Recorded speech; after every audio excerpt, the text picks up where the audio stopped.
Hi, my name is Kieran McLaughlin. I'm an accountant working with Accounting Online. We are Ireland's leading online accountancy firm. We provide online business services to startup companies and SMEs in Ireland and the UK. We offer support and guidance to our clients throughout their business journey. Today I'll be giving you some tips on how to reduce your tax bill. Business owners are always keen to reduce the amount of tax they have to pay.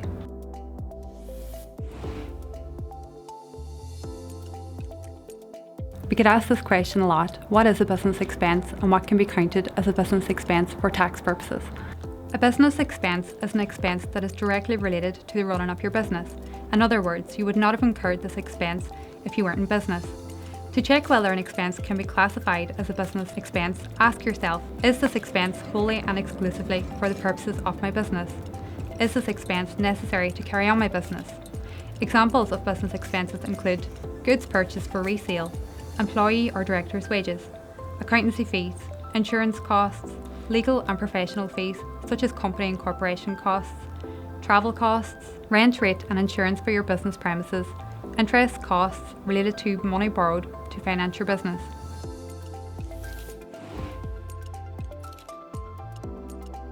You might have incurred business expenses before the business was incorporated, and you can claim these back as business expenses. An example would be the cost of preparing business plans or limited company registration fees. However, you should set up a business bank account as soon as possible after you incorporate the business. You should keep this separate from your personal bank account and charge all business expenses through this account.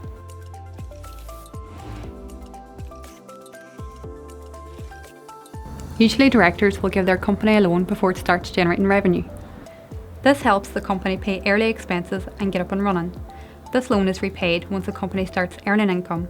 This money can be taken directly from the company account and is not taxed.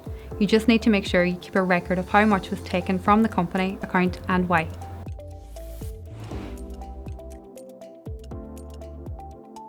There are some business expenses you can't claim back. A good general rule to remember is that you can't claim expenses for items that aren't fully related to the running of your business. For example, clothing is not considered a business expense unless it is specialist clothing, such as protective gear or branded clothing. Professional clothing, such as a suit you wear to work, would not be considered a business expense in most cases.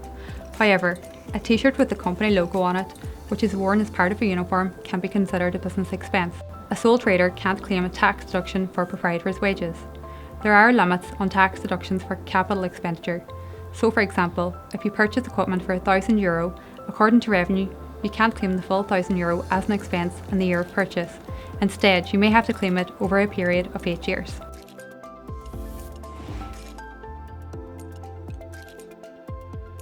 A personal expense is an expense that is incurred by the individual rather than the purposes of the business.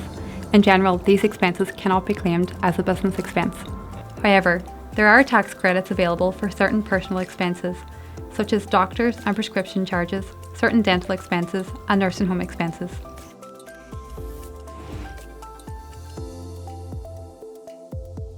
Motor expenses are expenses for business travel.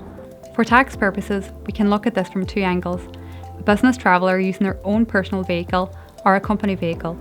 Firstly, if you're using your own vehicle for business travel, you can claim back business travel costs from your company using rates per kilometre, which are set out by revenue.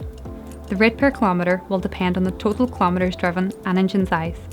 If you're a sole trader and not a company, you should add up the total running costs for your vehicle in a year, such as tax, insurance, fuel and repairs, and claim back the percentage of these used for business purposes. On the other hand, if you're using a company-owned vehicle for business travel, the company will pay for all of the costs of running that vehicle.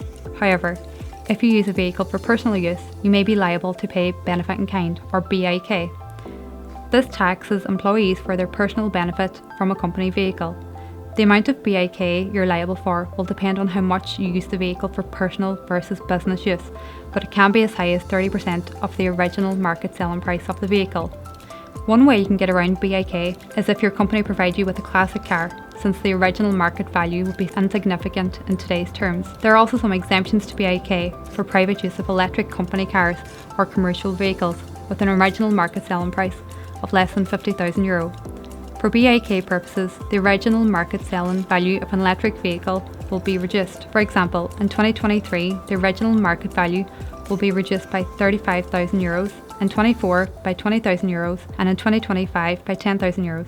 If you're claiming that a company car or commercial vehicle is not used for personal use, it should be kept at the business premises unless it is unsafe to do so. The vehicle should be available for use by several employees.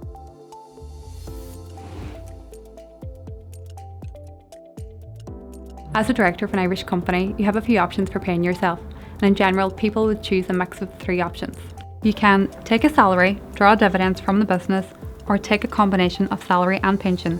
A salary is a regular payment to a company director, for example, at weekly or monthly intervals. This is beneficial because the company gets a tax deduction for director salaries. These taxes are deducted at source, so there are generally no personal tax liabilities for directors. A dividend, on the other hand, is a payment to shareholders from the company's after-tax profits. This is beneficial since non-resident shareholders don't pay any dividend withholding tax or Irish income tax on dividends once the proper authorisations are in place. However, you should always consider how dividends are taxed in your country of residence before choosing this option. Mixing pensions and salaries can also be a beneficial option. Directors of companies have several attractive pension funding options for both themselves and their business. This is because pension contributions by your company will be fully tax deductible as a business expense.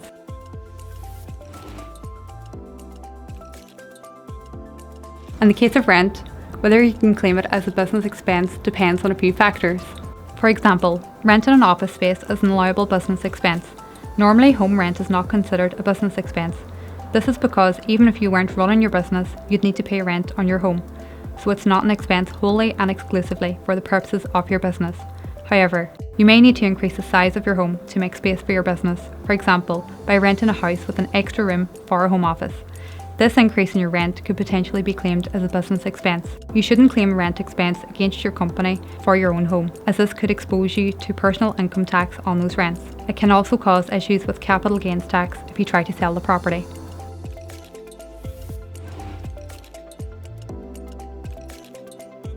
If you're setting up a business, you may start incurring costs 3 years before you set up the company. These costs are potentially tax deductible.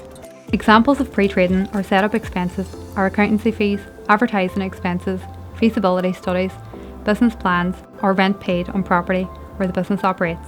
When deciding what is tax deductible, it's important to consider when the expense was incurred. For example, if you bought a laptop several years before setting up your business, it may be hard to justify that it was bought for business purposes.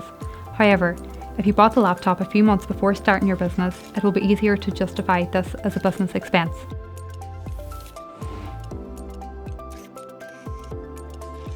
If your employee incurred costs while working outside of the business, they should be repaid for these if the expenses were incurred wholly and exclusively in the performance of their duties. This can be done using civil service mileage and subsistence rates, or by way of refund based on receipts. A record of the receipts should be kept by the company. If you're using civil service rates, a detailed mileage and subsistence log needs to be maintained by the company.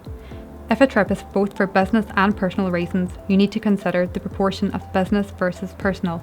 For example, if your company sends you to London to attend business meetings and you would not have been there otherwise, your flights, accommodation and meals can be claimed as business expenses. However, if you plan a trip to London for a week and you happen to have 1 or 2 meetings in that time, it could not wholly be considered a business expense, and so not all the expenses incurred could be claimed back.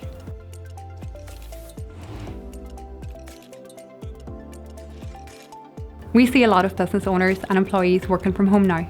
The working from home allowance is for employees or directors working from home on a full or part-time basis, working part of the time at home and the remainder from their normal place of work, or working while on the move with visits to the normal place of work. You can give these employees or directors a set amount set out by revenue per working day. This is tax-free to cover light, heat, broadband and phone costs. However, this allowance doesn't apply to workers who bring work home outside of normal working hours. For employees, if your company doesn't reimburse you the set amount per day, you can claim a percentage of these costs instead.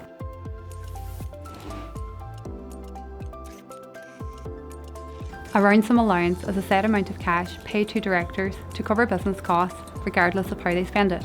Examples would include car allowance, fuel allowance, living or rent allowance and travel allowance. Round sum payments aren't normally a good idea in practice. Round sum payments that are paid weekly or monthly must be treated as taxable pay in line with revenue guidance. In other words, they are treated and taxed like wages. A better way to charge expenses will be based on receipts or mileage logs. This reimbursement will not be treated as taxable pay where the employee incurred them wholly, exclusively, and necessarily when carrying out duties of their employment. These expenses also need to be based on vouched receipts. Please note that the information in this video is intended as a guide only. You should always seek professional advice from a qualified accountant. That was a few tips on how to reduce your tax bill. Should you wish to get personal advice, please contact our client services team here at Accounting Online. Thanks for watching.